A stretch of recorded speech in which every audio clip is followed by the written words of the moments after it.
साल का ये टाइम है, स्कूलिंग है, बड़ा टर्निंग पॉइंट आपका, क्रूशियल टाइम है आपका, खास करके 9 से 12। ये आपके भविष्य की फाउंडेशन का काम करती है, आपकी नींव का काम करती है। जो बच्चा 5-4 साल अपने टीचर के सानिध्य में रह करके उनके बताए रास्ते पर चल करके बर्निंग मिडनाइट ऑयल, एक मुहावरा होता है, बर्निंग मिडनाइट ऑयल का मतलब बहुत ज्यादा कड़ी तपस्या करना, कड़ी मेहनत करना, अपने वजूद के साथ पूरा, मतलब भाई धरती पे आया हूँ तो 5 साल तो मैं ऐसा करके दिखाऊंगा, मेरे से आगे कोई ऊपरी बात में नहीं निकल पाएगा। ऐसे जुनून के साथ आप जो है ना 5 साल आप जो है अच्छी प्रकार से मेहनत कर दीजिए। दुनिया की ऐसी कोई ताकत नहीं है जो आपको हैस्पल कर दे। और एक बार सफल हो गए, आप अकेले नहीं हो, आप आपके ज्ञान के पीछे केवल आपका अपना नहीं है, आपके माँ बाप है आपके पीछे, उनकी बड़ी ज्यादा उम्मीदें आपसे बनी हुई है।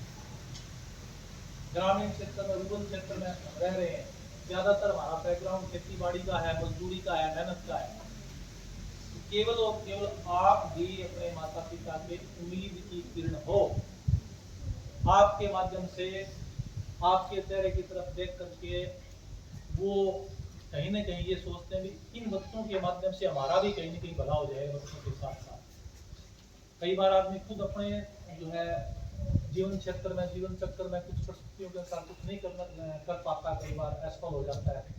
तो आपके माध्यम से आपके माँ बाप की उम्मीदें भी हैं, जीवित हैं। Government senior secondary school Charwala youth parliament block स्तर पर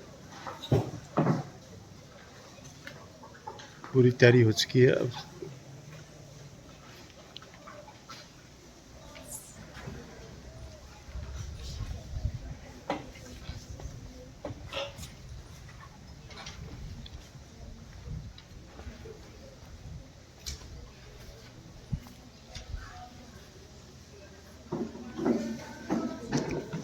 ऊपर देखो बेटा।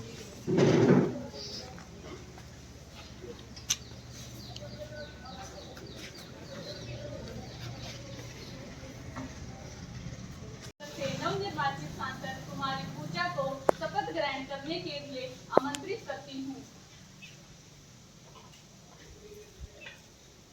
महोदया, आप शपथ ग्रहण करेंगी या प्रतिज्ञा लेंगी?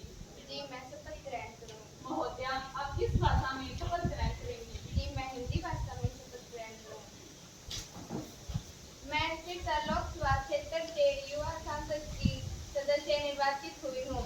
ईश्वर की शपथ लेती हूँ कि विधि द्वारा स्थापित भारत के संविधान के प्रति श्रद्धा रखूंगी, देश की एकता और अखंडता को बनाए रखूंगी तथा मैं जिस पद को ग्रहण करने वाली हूँ उसके कर्तव्यों का श्रद्धापूर्वक निर्वहन करूंगी।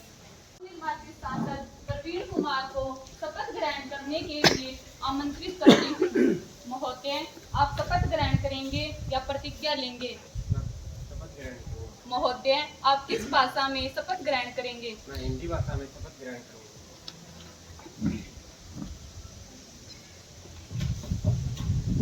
मैं प्रवीण कुमार लोकसभा क्षेत्र से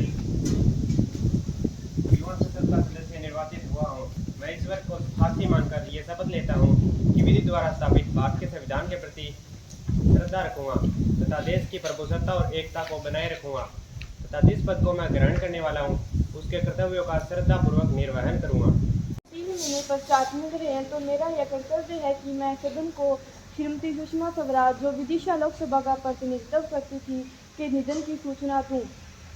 विदेश मंत्री के तौर पर उन्होंने विदेशों में रह रहे भारतीयों के कल्याण के लिए दिन रात काम किया। उनका निधन 6 अगस्त 2019 को नई दिल्ली में हुआ। स्वराज एक महिला न होकर अपने आप में एक संस्था थी। वे स्पष्टवादी वक्ता, समाजवादी विचारधारा और मधुर भाषी थी। वे सांसद का सर्वश्रेष्ठ पुरस्कार प्राप्त करने वाली पहली महिला थी। उन्होंने विदेशों में फंसे भारतीयों को निकालने के लिए बहुत प्रयास किए और सफल भी हुए। मैं व्यक्तिगत रूप से उनके निधन पर दुखी हूँ और श्रद्धापूर्वक श्रद्धांजलि अर्पित करता हूँ। दी गई श्रद्धांजलि में अपने आप को शामिल करता हूँ। श्रीमती सुषमा स्वराज प्रखर प्रवक्ता, दृढ़ इच्छा शक्ति एवं सच्ची राह पर चलने वाली, कर्मठ एवं कठिन कार्य करने वाली नेत्री थी। परिवार को शोक संदेश भेज दिया जाए। मैं सभी सांसद सदस्यों से आग्रह करूंगी कि दिवंगत आत्मा की शांति के लिए 2 मिनट का मौन रखेंगे।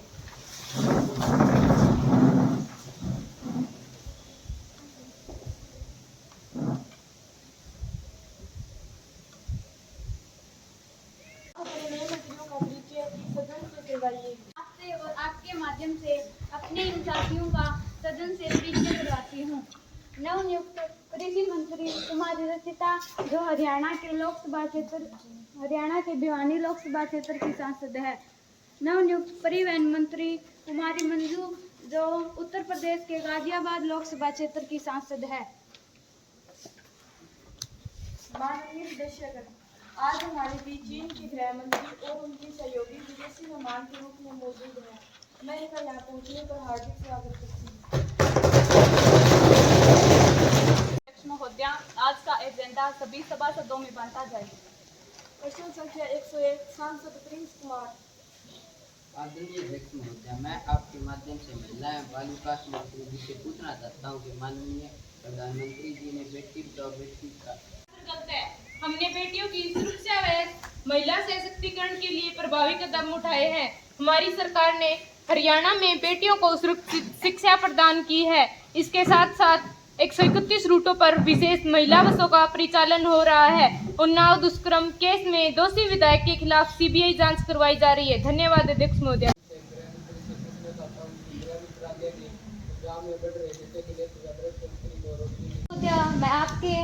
मैं आप सम्मानित सांसद को बताना चाहती हूँ कि सरकार नशा तस्करी को गैर जमानती अपराध बनाने के लिए कानून लेकर आएगी। यह समस्या अकेले पंजाब की नहीं बल्कि अंतर्राष्ट्रीय सीमा पर लगे सभी राज्यों की है।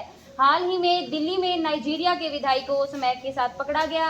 नशा तस्करों को गिरफ्तार कर सलाखों के पीछे पहुंचाया गया। महोदया, मैं आपके माध्यम से कृषि मंत्री से प्रश्न पूछना चाहती हूँ।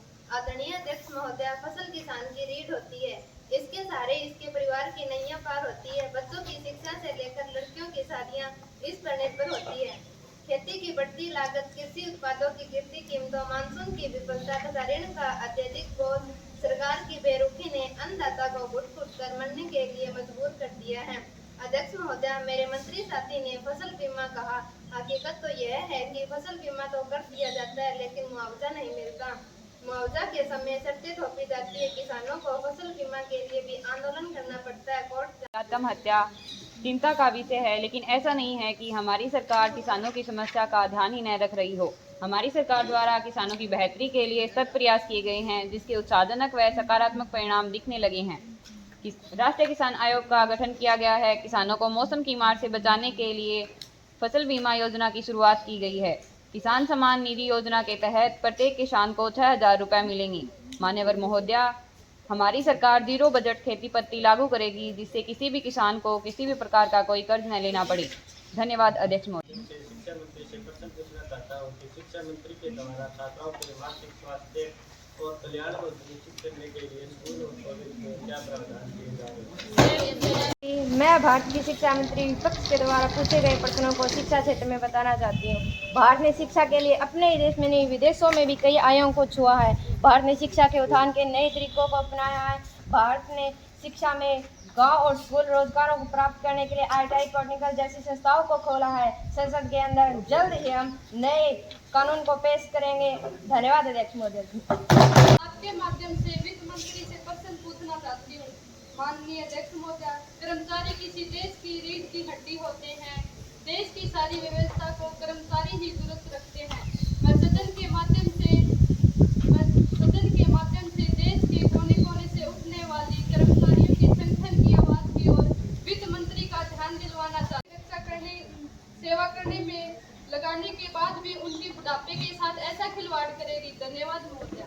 मैं आपके माध्यम से अपने विपक्ष साथी को बताना चाहूँगी कि अवगत करना चाहूँगी कि ये पेंशन योजना पिछली सरकार द्वारा लागू की गई थी। कर्मचारियों के संगठनों से कुछ विरोध के सवाल हाल के 1-2 वर्ष में देखने को मिले हैं। सरकार कर्मचारियों के हितों की चिंता करती है। 10 दिसंबर 2018 को कैबिनेट बैठक में अंशदान 10% से बढ़कर 14% होने का निर्णय लिया गया है। इस वृद्धि से 2019 से 2020 के बजट में 2640 करोड़ किए गए आंकड़े मात्र एक लीपापोती है। गत वर्ष में जितने भी कर्मचारी रिटायर हुए हैं, उनकी पेंशन की राशि मात्र 1250 रुपये तक बनी राशि में कोई व्यक्ति 2 वक्त की रोटी और असामयिक बीमारियों का खर्चा वहन कर पाएगा? बहुत सारे कर्मचारियों को जो चिंता जाहिर की गई है उसके संबंध में बता देना चाहती हूँ कि टीयर 2 में लगा पैसा पूरी तरह से सुरक्षित है। इन दिनों में मंत्री समूह की बैठक में भी इस विषय पर विचार का समाप्त होता है, उसी के साथ सीखने का आरंभ होता है। सभी को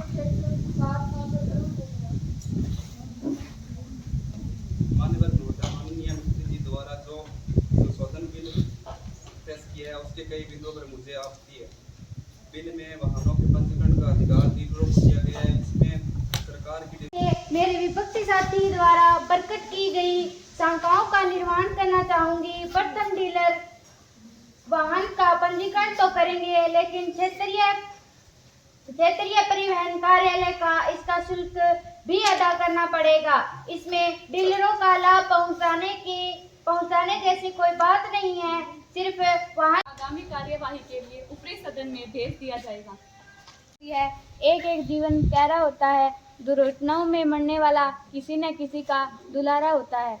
मैं आपके माध्यम से सदन को बताना चाहती हूं कि विपक्षी साथियों को इस विधेयक की कुछ धाराओं पर आपत्ति है, लेकिन इसमें तकनीकता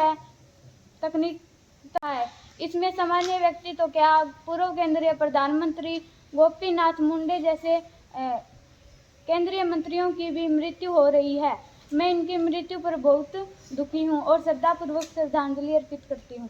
हम लोग आपको ये प्रैक्टिकल बातें, जीवन से जुड़ी हुई बातें जो आपकी सॉफ्ट स्किल के अंदर आती हैं, इन चीज़ों को आपको बताते नहीं। हर आए दिन आपको इन चीज़ों से अवगत कराते हैं। बेटा मतलब अपना जो है खुद का अस्तित्व होता है, प्रैक्टिकल माइंड से सोचो, जो भी जनरल जो रिक्वायरमेंट्स हैं उनको पूरा करो। लेकिन आप इस चीज़ के ऊपर ध्यान नहीं देते। किताबी ज्ञान टोटली डिफरेंट है और प्रैक्टिकल ज्ञान जो व्यावहारिक ज्ञान है वो एक अलग चीज़ है। जब तक आप व्यावहारिक ज्ञान के अंदर, प्रैक्टिकल ज्ञान के अंदर पारंगत नहीं होगे, आपका वो किताबी ज्ञान भी आपका जो सही काम से ठीक नहीं आएगा। हर चीज का एप्लीकेशन पार्ट आपको आना चाहिए। आपको नैतिकता के बारे में, आपको चरित्र के सिद्धांतों का आपको पता है, आपको और सारी मोटी बातें पता है, लेकिन जब तक उन चीजों का अनुसरण, उनका एप्लीकेशन पार्ट अपने लाइफ के अंदर, अपने बोलने का, चालने का, रिपोर्ट करने का, इस तरीके में जब तक शुमार नहीं करोगे, वो चीजें सारी व्यर्थ